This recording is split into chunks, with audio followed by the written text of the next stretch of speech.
Hello everyone, welcome to my YouTube channel Bangla update. বন্ধুরা, কথা ধারাবাহিকের আজকের পর্বে শুরুতেই দেখবেন ম্যান্ডি আড়ি পেতে এভির ঘরের দরজার বাইরে থাকলে তাকে ছোটকা এসে তাড়িয়ে দেয়, মানে চলে যেতে বলে। তারপর সে ঘরে ঢোকে।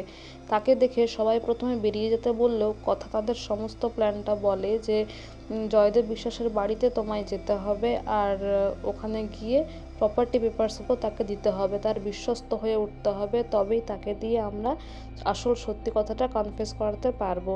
তারপরে মা নন্দীর কৃপায় ছোটকাও রাজি হয়ে যায়, আর একটা উকিলের প্রয়োজন হয়, যার জন্য নীলাদ্রি রাজি হয়ে যায়। তারপর টি লাউঞ্জে দেখা যায় ছোটকা প্র্যাকটিস করতে থাকে যে সে বিশ্বাস বাড়িতে গিয়ে কি বলবে।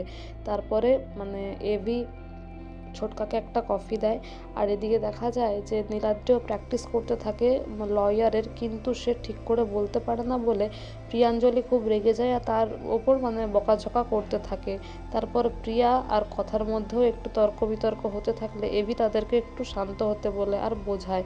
তারপরে ছোটকাকে একটা পেন আর হেডফোন দেয়, বলে এটা অ্যাকচুয়াল পেন নয়, এটা পেন ক্যামেরা, যার দ্বারা আমরা ওখানকার সমস্ত গতিবিধি ল্যাপটপে দেখতে পারবো। আর ল্যাপটপের সঙ্গে সঙ্গে এই হেডফোনটাও রাখ, তাহলে কোথাও আটকে গেলে আমরা একটু বলে দেব। এদিকে দেখা যায় ম্যান্ডি প্রান্তিকের বাড়িতে যায় আর গিয়ে বলে যে কথা কিন্তু কিছু প্ল্যান করছে, ওরা সমস্ত টিম মেম্বাররা তোমাদের এগেনস্টেই কিছু প্ল্যান করছে। তখন সব শুনে নিয়ে প্রান্তিক বলে কি প্ল্যান করছে, তখন ম্যান্ডি বলে সেটা তো আমি জানি না। তখন প্রান্তিক বলে ঠিক আছে, তুমি কথার বিরুদ্ধে কিছু করতে যেও না, তুমি কথার সঙ্গেই এখন ফ্রেন্ডশিপ করো, আর ওদের ভেতরকার খবর আমাদেরকে এসে জানিও। এদিকে আপনারা দেখতে পাবেন এভি একটা কফি খেতে গেলে কথা এসে তাকে বাধা দেয় আর বলে এই বিষটা আপনি খাচ্ছেন খান, কিন্তু তার আগে কিন্তু আপনাকে ওষুধ খেতে হবে, নিশ্চয়ই ভুলে গেছেন। তখন প্রত্যয় আর আক্কি তারাও বলে হ্যাঁ নিশ্চয়ই ভুলে গেছে। একটা সুন্দর খুনসুটি দেখতে পাবেন।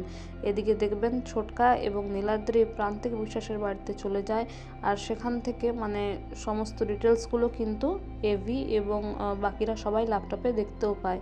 ছোটকা গিয়ে বলে যে গুহ ফার্মাসি তো আপনি কিনতে চান, সে তো আপনি গিয়েই ছিলেন অফিসে, এই নিন প্রপার্টি পেপারস, আর কত পার্সেন্টেজ দেবেন সেটা আমাকে বলে দিন। এদিকে সবাই ল্যাপটপে দেখতে থাকলে ম্যান্ডি সেখানে চলে আসে, আর ম্যান্ডি বলে কোনো পরিচিত কারোর গলা মনে হচ্ছে। এদিকে ম্যান্ডিকে দেখে সবাই ল্যাপটপটা বন্ধ করে দেয়। ম্যান্ডি সেটা বুঝতেও পেরে যায়। ম্যান্ডি এসে বলে আজ গোবর দেবীর সঙ্গে আমার ঝামেলার কারণে সব কিছু থেকেই আমি বাদ হয়ে গেছি, তাই আমি একটা ডিসিশন নিয়েছি, শুনলে তোমরা সবাই খুশিই হবে। এই বলে সে কথার দিকে বন্ধুত্বের হাত বাড়িয়ে দেয়, যেটা দেখে কথা বাকি সবাই অবাক হয়ে যায়। কথা বলে ম্যান্ডি তো জ্বর টর এলো নাকি, সবাই তো তাই ভাবছিল। কিন্তু ম্যান্ডি মনে মনে বলে আমি আর প্রান্তিক মিলে তোকে শেষ করে দেব। আর কথা মনে মনে বলে এই তাণ্ডবী আবার কি নতুন করে তাণ্ডব শুরু করলো।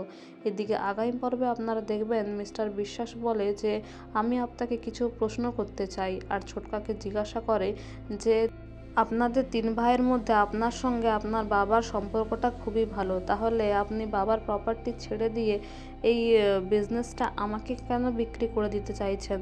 আর এই সমস্ত প্রশ্ন শুনে আর ভিডিও দেখে এভি বুঝতে পেরে যায় যে বিশ্বাস অলরেডি ধরে ফেলেছে, তাই সে বলে যে ছোটকা অলরেডি ফেঁসে গেছে, আর এই প্রশ্নের উত্তরটাও তো আমরা বলে দিইনি। তো বন্ধুরা, এই ধরনের আরও আগামী আপডেট জানতে আমাদের সঙ্গে যুক্ত থাকুন। Thank you so much for watching the video. Thank you.